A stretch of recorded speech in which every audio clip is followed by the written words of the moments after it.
Abram suas Bíblias em Romanos capítulo 4.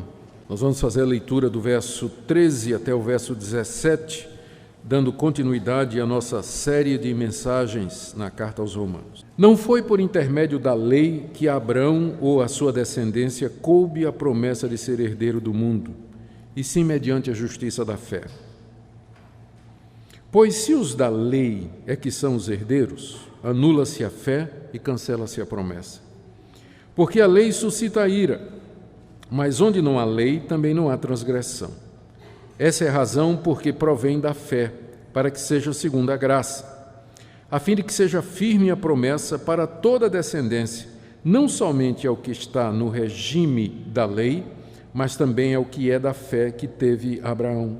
Porque Abraão é pai de todos nós, como está escrito, por pai de muitas nações te constituí, perante aquele no qual creu, o Deus que vivifica os mortos e chama à existência as coisas que não existem.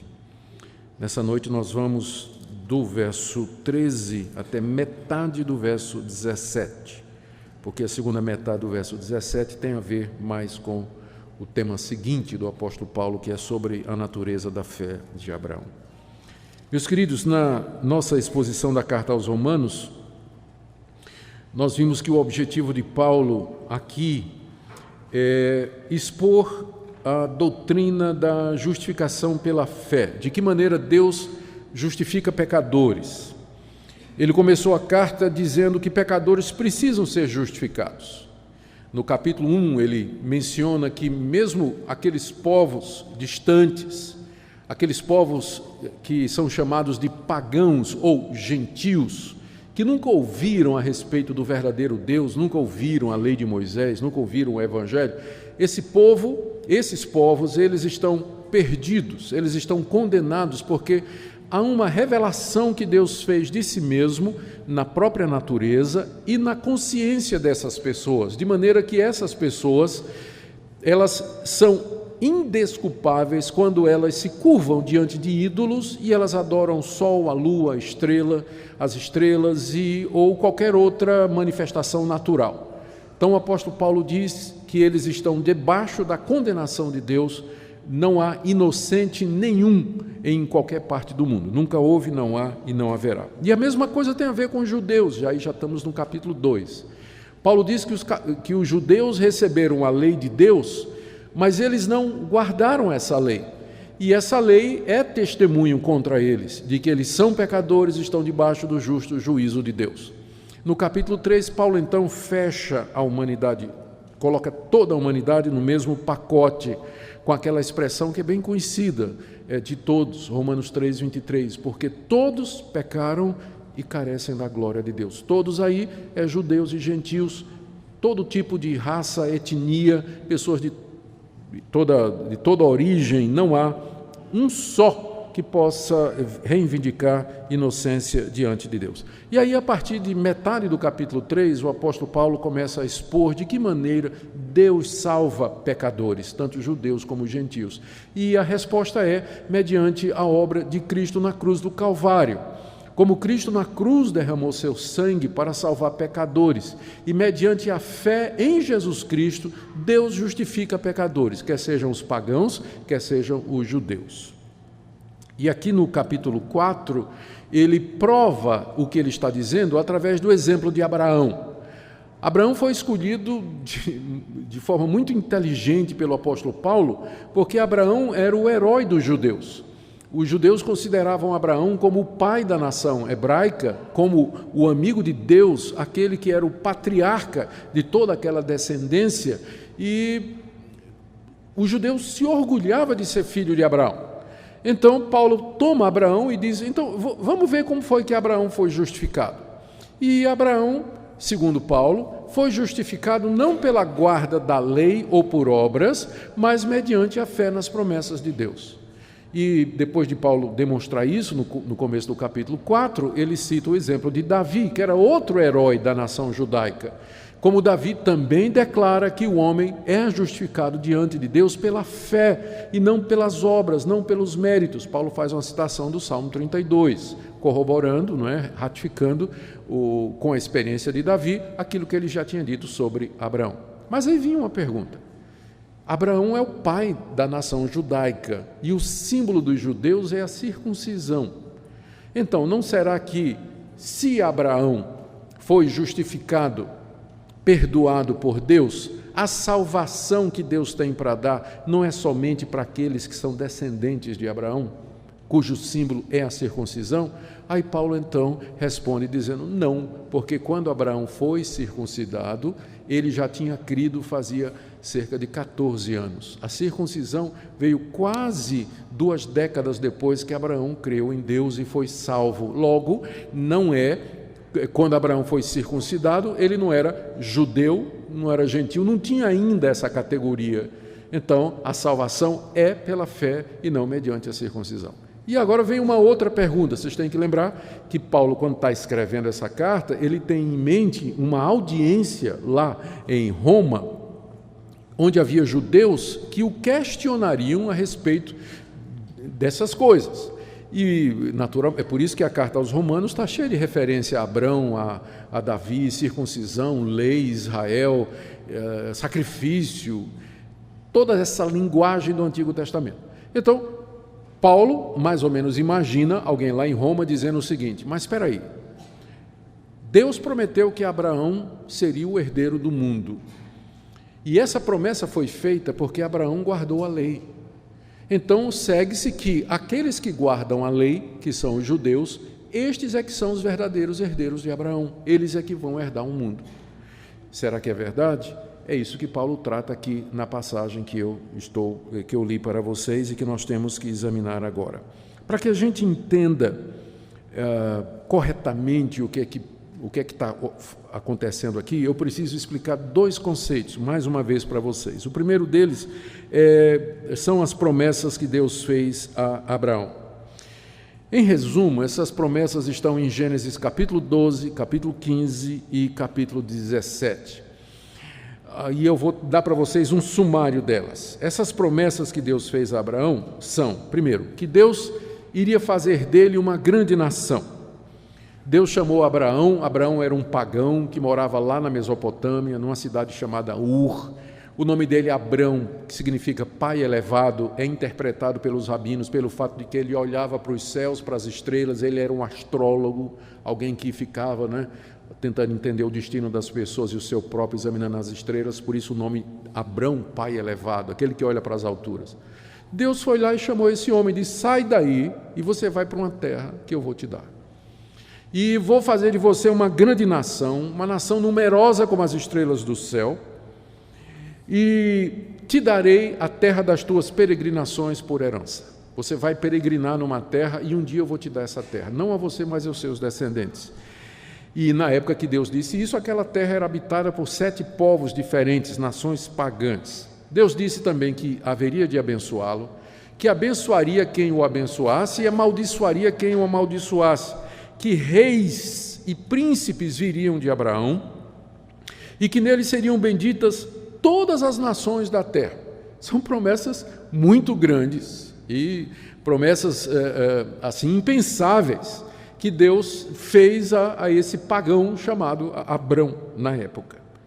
Paulo aqui, no texto que eu li para vocês, ele resume todas essas promessas numa promessa só. Veja, no verso 13: não foi por intermédio da lei que a Abraão ou a sua descendência coube a promessa de ser herdeiro do mundo. Então, Paulo resume nessa expressão todas as outras promessas.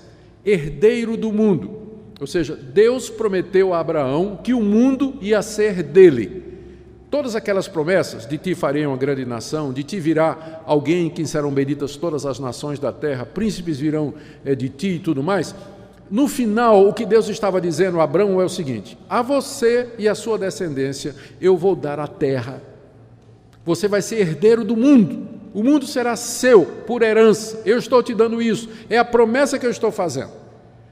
É assim que Paulo resume todas aquelas promessas do livro de Gênesis na história de Abraão, que todos nós conhecemos muito bem. E quando Paulo se refere a isso aqui, né, que Abraão seria herdeiro do mundo, ele ou sua descendência, Paulo está pensando não no mundo físico como nós o conhecemos agora, mas no novo mundo que Deus prometeu já no Antigo Testamento que haveria de criar. Há uma promessa, várias promessas no livro dos profetas, especialmente Isaías, de que Deus haveria de fazer uma nova realidade. Esse mundo que ele criou foi contaminado pelo pecado. Deus então faria um novo céu e uma nova terra e daria ao seu povo.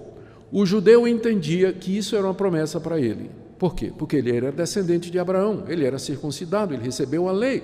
Eles eram os legítimos herdeiros de Abraão, portanto, eles herdariam a terra. A nação de Israel um dia seria a nação predominante. Todas as demais nações prestariam tributo à nação de Israel e Davi se sentaria no trono de Jerusalém, um descendente de Davi, e de lá governaria todas as nações. Era assim que o judeu entendia isso aí. Mas Paulo agora ele vai dizer que os verdadeiros descendentes de Abraão não são os seus descendentes físicos, mas aqueles que creem nas promessas de Deus da mesma forma que Abraão creu, da mesma maneira que Abraão creu. Em outras palavras, o que Paulo está dizendo é que o novo céu e a nova terra que Deus está fazendo e que se aproxima, ele será a herança daqueles que creem no Filho de Abraão, o descendente que abençoou o mundo todo, que é Jesus Cristo. Esse vai ser o ponto aqui que o apóstolo Paulo vai fazer. Agora, o segundo conceito que nós precisamos relembrar aqui é a respeito da lei de Moisés. Porque a pergunta de Paulo aqui no verso 13, aliás, a afirmação de Paulo no verso 13, é de que não foi por intermédio da lei que a Abraão ou a sua descendência coube a promessa de ser herdeiro do mundo. Por que Paulo está levantando essa questão? Ele está dizendo, olha, a promessa de herdar o mundo, esse mundo maravilhoso que Deus haverá de trazer ainda, isso não foi resultado da lei. Por que Paulo está dizendo isso? Porque os judeus acreditavam que as promessas que Deus fez a Abraão foi exatamente porque Abraão era um guardador da lei. Era um guardador da lei. O argumento dos judeus era mais ou menos o seguinte: Deus havia revelado a lei a Abraão 430 anos antes de Moisés. Então, Abraão sabia em detalhes tudo aquilo que um dia Deus mostraria a Moisés 430 anos depois. Abraão está aqui, 430 anos depois, Moisés dá a lei à nação de Israel.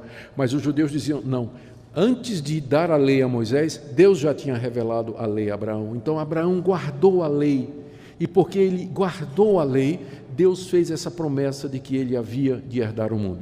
Tem até uma citação aqui que eu anotei, de um livro apócrifo chamado Baruque, capítulo 44, 19 a 21, que foi escrito por judeus antes de Jesus Cristo, que fala sobre Abraão dizendo assim: Abraão guardou a lei do Altíssimo e estava em aliança com Deus. Deus lhe deu a circuncisão, e quando Abraão mostrou que era fiel, Deus lhe prometeu com juramento que o abençoaria com numerosa descendência e lhe daria a terra.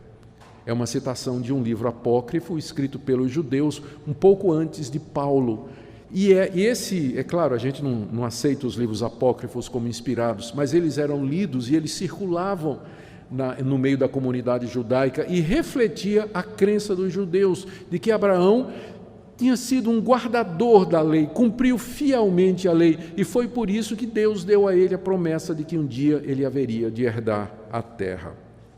A lei de Moisés, a gente precisa refletir nisso aqui, entender, ela foi dada 430 anos depois de Abraão, quando Deus tirou os israelitas, filhos de Abraão, do Egito, sob o comando de Moisés. Atravessaram o Mar Vermelho, chegaram no Monte Sinai, Moisés sobe, passa 40 dias no alto do monte, e ali Deus revela para ele a lei. Essa lei, ela pode ser dividida em 3 categorias, apenas para facilitar.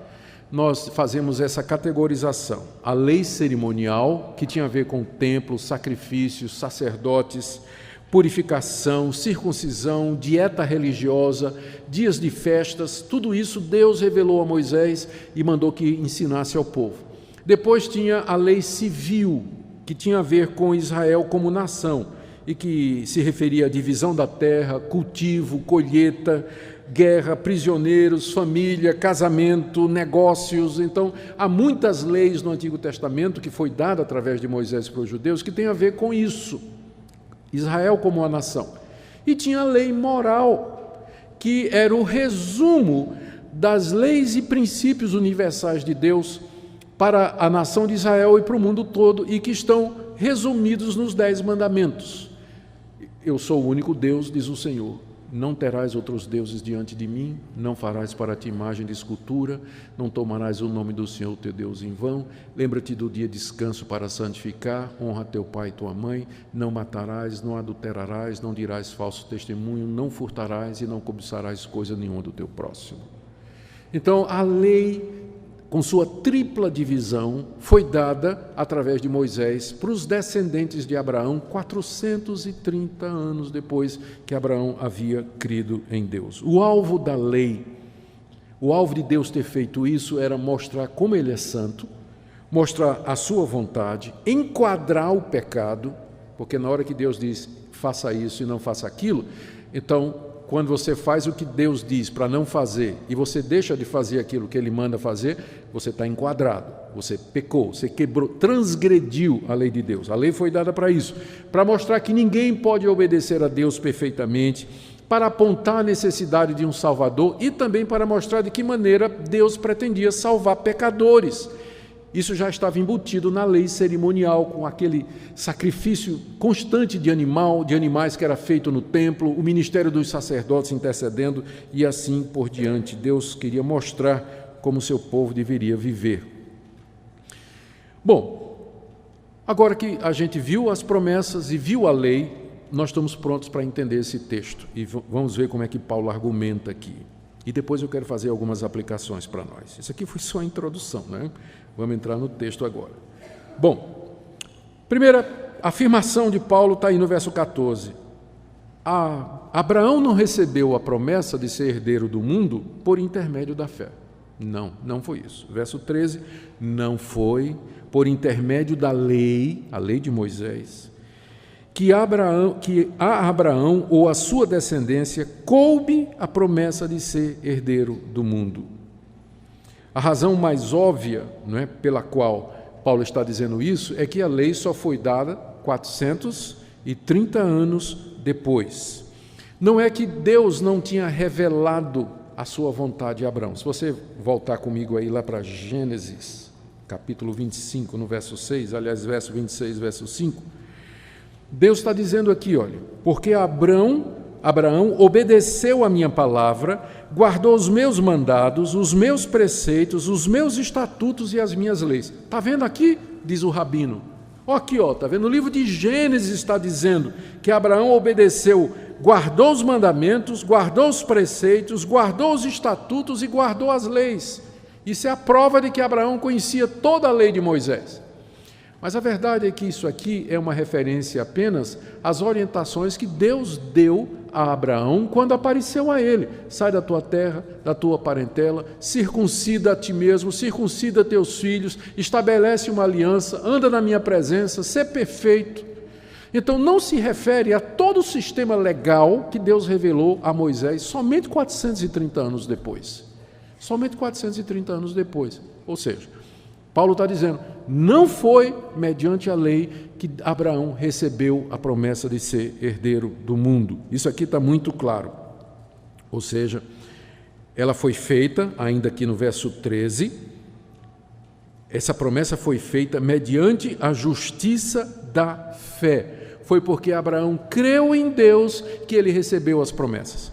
O melhor comentário dessa passagem aqui é o livro de Hebreus. Abra aí comigo. Hebreus capítulo 11. Veja só como o autor de Hebreus diz a respeito de Abraão, do verso 8 até o verso 11. Pela fé, Abraão, quando chamado, obedeceu a fim de ir para um lugar que devia receber por herança, e partiu sem saber para onde ia. Como é que ele fez isso? Pela fé. Verso 9: pela fé peregrinou na terra da promessa, ou seja, Deus já lhe havia prometido. Então, pela fé, ele andou na terra da promessa, como em terra alheia, habitando em tendas com Isaque e Jacó, herdeiro com ele das mesmas promessas. Ou seja, as promessas já tinham sido feitas e foram feitas, e Abraão as recebeu pela fé. O verso 11: pela fé, a própria Sara recebeu o poder para ser mãe, não obstante o avançado da sua idade, pois teve por fiel aquele que lhe havia feito a promessa. Sara era mulher de Abrão, era estéril, avançada em idade, e juntamente com seu marido creu quando Deus disse: de ti sairá alguém que abençoará todas as nações, se referindo ao Messias, se referindo a Jesus Cristo. Abraão e Sara creram, e as promessas são por conta disso, por conta da fé nas promessas de Deus, e não porque Abraão tinha guardado toda a lei de Moisés, cada detalhe dela, como os rabinos diziam, os livros apócrifos dizem, e até hoje alguns defensores do legalismo dizem também. A conclusão de Paulo, então, é que aqueles que são da fé é que são os verdadeiros herdeiros de Abraão. É para esses que Deus fez a promessa. Agora, em seguida, ele dá 3 razões pelas quais não podia ter sido pela lei, que está aí do verso 14 em diante. Vamos ler então o verso e vamos ver esses motivos aqui. Por que não podia ter sido pela fé? Verso 14. Pois, se os da... Desculpe, por que não podia ter sido pela lei? Pois, se os da lei é que são os herdeiros, primeiro, anula-se a fé. O que ele está dizendo? Se aqueles que são da lei, que são judeus, descendentes de Abraão, que tinham a lei e queriam guardar a lei para ser salvos e ser herdeiros da promessa. Ele está dizendo, se esses é que são os herdeiros de Abraão, então anula-se a fé. Aqui está óbvio que fé e guarda da lei são duas coisas incompatíveis. Uma exclui a outra. Se a promessa de herdar o mundo é pela lei, está excluída a fé. Não dá para combinar guarda da lei com fé, porque guarda da lei tem a ver com mérito humano. Deus diz, faz isso, faz isso, faz isso, faz isso. Se você faz, você tem direito, você tem mérito, você mereceu aquilo. Você vai receber aquilo como uma dívida que Deus contraiu com relação a você. E no fim a glória é sua. Mas a fé, ela não é mérito humano. A fé é a recepção gratuita da dádiva de Deus, do presente de Deus. Um sistema exclui o outro. Se a herança é pela guarda da lei, anula-se a fé. Então não tem como incluir a fé no sistema de salvação de Deus. Uma coisa exclui a outra. E às vezes os crentes são meio bipolar ou esquizofrênicos nisso, porque eles dizem que creem em Jesus Cristo, mas no fundo eles esperam merecer alguma coisa de Deus. Você encontra muito crente assim. Ele diz, não, Jesus Cristo é meu Salvador, eu creio nele, e lá no fundo do coração ele tem alguma confiança de que ele merece alguma coisa da parte de Deus, de que ele tem méritos no céu, de que ele não é tão ruim assim, tem gente pior do que ele faz alguma coisa boa e que Deus então vai dar um merecimento dele, coisa desse tipo. Aqui o apóstolo Paulo diz, se for pela guarda da lei, está anulada a fé. São dois sistemas incompatíveis, ou é pela fé e pela graça, ou é pela guarda da lei, ou é pela guarda da lei, mas não tem como juntar as duas coisas, uma exclui a outra. Então essa é a primeira razão pela qual a herança ou herdar o universo que Deus tem preparado para nós não é pela guarda da lei e, portanto, não pertence exclusivamente aos judeus. A segunda razão que Paulo nos dá aqui, está no verso 15, está no verso 14 ainda, ele diz, se os da lei é que são os herdeiros, anula-se a fé e cancela-se a promessa, porque a promessa foi dada com base na fé de Abraão, na fé que Abraão teve. Mas então, se agora é mediante a guarda da lei, Então está cancelada a promessa, porque a promessa foi feita com base num esquema. Deus prometeu a Abraão que ele seria herdeiro do mundo, lá em Gênesis 12, Gênesis 15 e Gênesis 17. A lei foi dada em Êxodo 20, 430 anos depois. Então Deus não podia e não fez isso, revogar o acordo que ele tinha feito com Abraão. A promessa foi feita pela fé.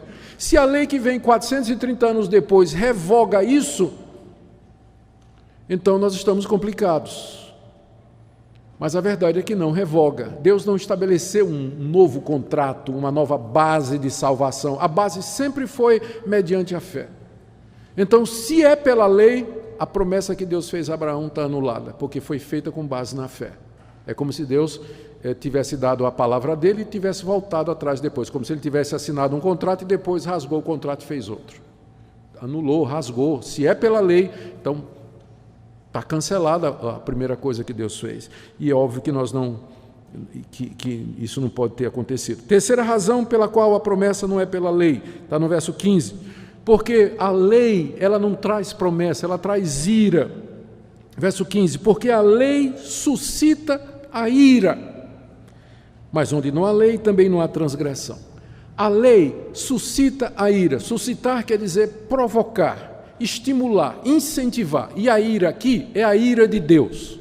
O que Paulo está dizendo é que a lei, ela provoca a ira de Deus. Por quê? Porque a lei diz, não matarás, não adulterarás, não furtarás, não cobiçarás, honra teu pai e tua mãe, não terás ídolos diante de mim. E nós quebramos essa lei. E como resultado, Deus fica irado, que é a reação justa do seu caráter santo. Então a lei não traz promessa. A lei, na verdade, provoca a Deus. Por quê? Porque a lei foi dada para pecadores como vocês e eu, e nós a quebramos, transgredimos diariamente, provocando a ira de Deus sobre nós e não a promessa. A única promessa que a lei traz é que você vai para o inferno, porque você quebrou a lei de Deus. É a única promessa que a lei pode fazer.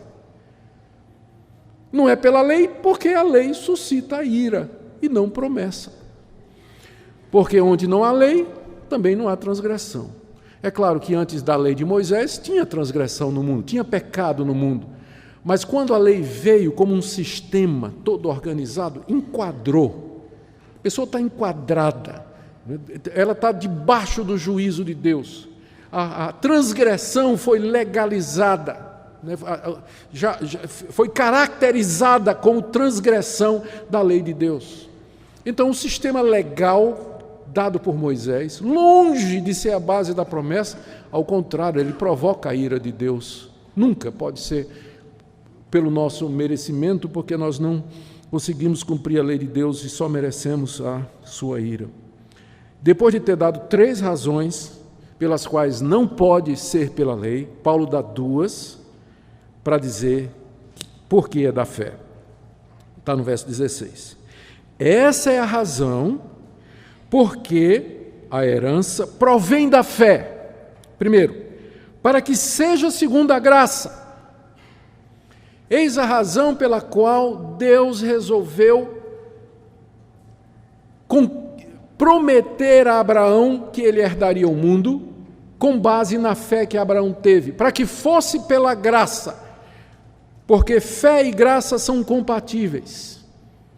Fé e graça são compatíveis. É pela graça mediante a fé. Fé não é mérito humano. Na Bíblia, a fé nunca é visto como sendo um mérito meu.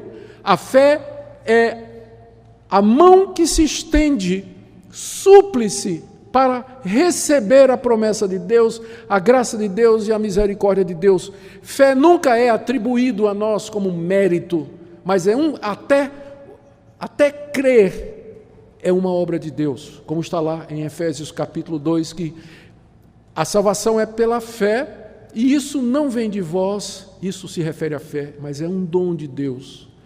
Então, por isso é que foi pela fé, para que fosse pela graça, para que Deus mostrasse como Ele é bom, para que Ele não ficasse devedor a homem nenhum, para que nós pudéssemos cantar a sua glória e a sua misericórdia para conosco.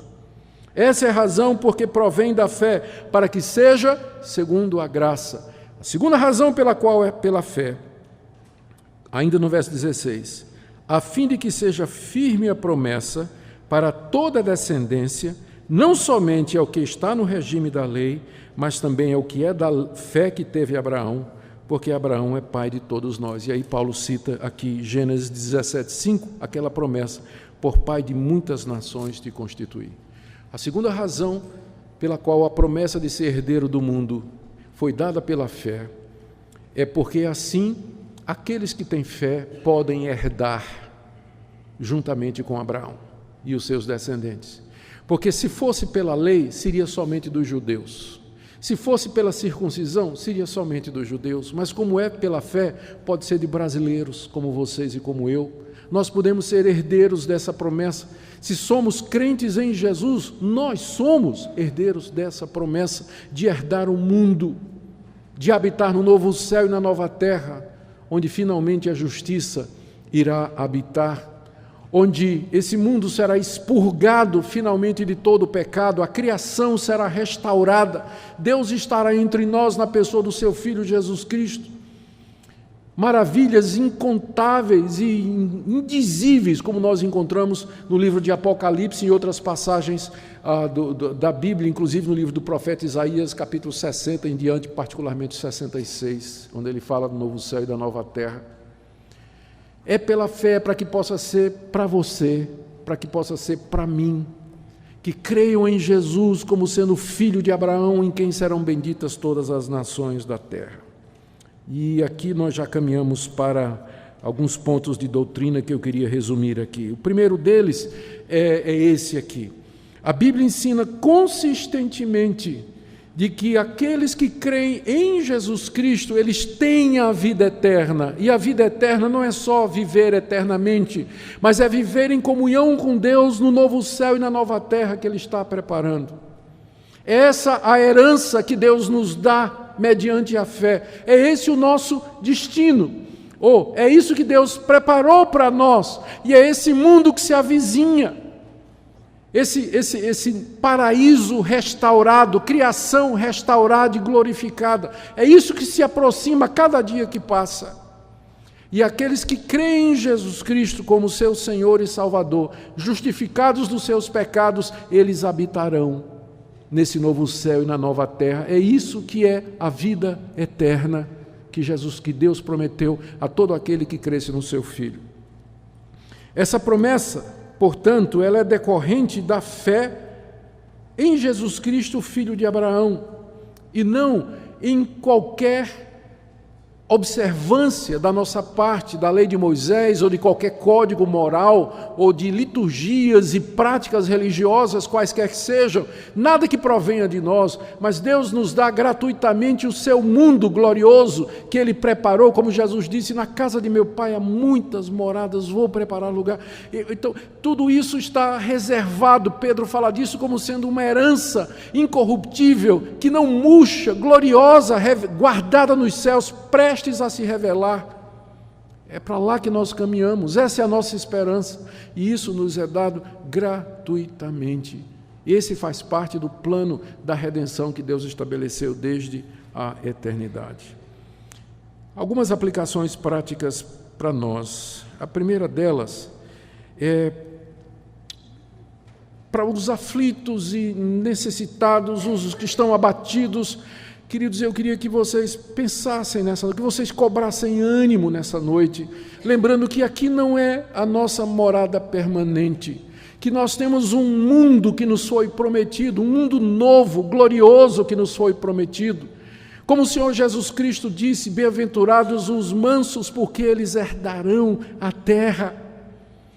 Deus nos prometeu isso, e essa é a nossa expectativa e a nossa esperança. Aqui nesse mundo, você pode passar por momentos difíceis, de angústia, de dor, de privação financeira, de algum tipo de sofrimento, mas lembre que nós somos peregrinos, como Abraão foi naquela terra durante tantos anos. Nós somos peregrinos, estamos de passagem, somos como aqueles judeus que cantavam os salmos de romagem. Quem seguiu a série domingo de manhã sabe do que é que eu estou falando, caminhando para o nosso estado final, a Jerusalém celestial. Então cobre ânimo com isso. Aqui não é ainda o nosso lugar. Aqui ainda não é o nosso destino final, mas há um mundo novo preparado por Deus que se aproxima. Uma palavra para você que olha para esse mundo como se aqui fosse o fim de todas as coisas. Talvez você tenha esse pensamento de que a morte vai ser o fim de todas as coisas e que a vida é isso que você pode ter aqui e se resume nesse espaço de existência de alguns anos que você está aqui nesse planeta. Deve ser muito triste viver dessa forma. Deve ser muito triste você ter inteligência, ter conhecimento, ter consciência, ter desejos, anseios, aspirações e não ter nenhuma esperança a partir daquele momento em que tudo isso se acabar, como se fosse virar pó e entrar na mais completa escuridão e simplesmente deixar de existir. Não são poucas as pessoas que não conseguem conviver com esse tipo de pensamento. Elas simplesmente não querem nem falar sobre isso e tentam viver a vida aqui o mais intensamente que elas podem, porque elas imaginam que é isso só que existe. E o resultado, então, é que isso abre a porta para o desespero, abre a porta para o materialismo, abre porta para o egoísmo, abre porta para o hedonismo, que é a busca do prazer a qualquer custo. E o resultado é que, no fim, longe de encontrar paz e alegria, a pessoa se encontra aflita, vazia, angustiada, deprimida, vivendo à base de remédios, não poucas vezes, ou então se lançando desenfreadamente no sexo, na bebida, no trabalho ou qualquer outra coisa para simplesmente não pensar no sentido da vida, com a razão dele existir. E eu quero lhe dizer nessa noite que o Evangelho nos dá essa resposta. Que Deus tem essa resposta, o sentido para a sua vida, que Ele nos criou para algo maior e além, um mundo glorioso, do qual nós somos herdeiros mediante a fé naquele que morreu e ressuscitou, Jesus Cristo, sendo Ele o primeiro dessa nova humanidade. O primeiro já ressuscitou, o resto somos nós, chega a hora, é a nossa vez, quando Ele vier. Eu queria que você pensasse nisso nessa noite também. E finalmente, mais uma vez eu tenho que falar a respeito daqueles que no fundo do coração, às vezes isso é inconsciente, irmãos. A pessoa, ela imagina que Deus vai lhe dar alguma coisa, ou que Deus vai aceitá-la, ou Deus vai se agradar dela com base em alguma coisa que nós fazemos. Eu não estou desestimulando você de viver uma vida reta, uma vida santa, de fazer a vontade de Deus, mas eu estou querendo que você sonde o coração para você saber qual a razão pela qual você quer fazer as coisas certas. Qual a razão pela qual você vem à igreja? Qual a razão pela qual você lê a sua Bíblia? Por que motivo você ora? Por que motivo você busca a Deus? É porque você espera dessa forma obter algum favor, mérito ou reconhecimento da parte de Deus? Ou porque você já entendeu que foi salvo pela graça, pela misericórdia de Deus e seu desejo maior nessa vida é agradá-lo? Não para que você ganhe dele alguma coisa, porque ele já lhe deu gratuitamente, mas porque você quer manifestar para ele toda a sua gratidão. O legalismo é um mal terrível que entra no coração das pessoas. A confiança que as pessoas têm em si, às vezes é tão grande, a primeira coisa que faz é cegar os olhos. A pessoa não percebe que ela é autoconfiante no mau sentido, de que ela é uma pessoa que acha que merece alguma coisa da parte de Deus. Eu queria que você pensasse nisso. A palavra de Deus é muito clara, não é por lei, não é por obras, porque se for, exclui a graça de Deus, exclui a promessa, exclui a fé. Ou é um ou é o outro. A pergunta é, onde está a sua esperança nessa noite? Em que você confia nessa noite?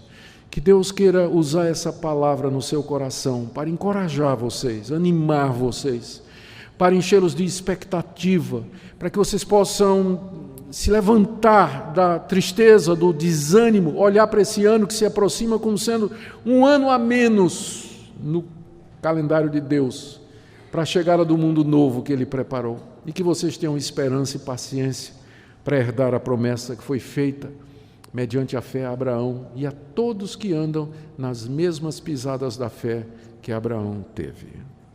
Amém. Oremos. Ó Deus, nós te damos graças por tão grandes promessas. Te damos graças, ó Deus, porque nos prometeste um mundo, herdeiros do mundo. Um dia tudo isso será nosso, não isso, mas isso mudado, isso glorificado, renovado, restaurado, transformado para uma glória indizível. Nós não temos ideia do que o Senhor preparou para nós, mas nós te damos graças porque o Senhor graciosamente nos fez herdeiros da promessa. Porque mediante Jesus Cristo, teu Filho, o Filho de Abraão, o descendente prometido, todas as nações foram abençoadas, povos de todas as tribos, línguas e nações que herdarão essa terra. Te damos graças por isso. Se há alguém aqui essa noite que ainda não compreendeu o Evangelho, nós pedimos que essa palavra seja de encorajamento, que o Senhor queira abrir os seus olhos, que o Senhor possa derramar graça e misericórdia no seu coração. Abençoa também os teus filhos, enchendo-os de esperança, de alegria, no início desse novo ano que o Senhor nos concede por tua graça. É o que nós te pedimos, agradecidos em nome de Jesus. Amém.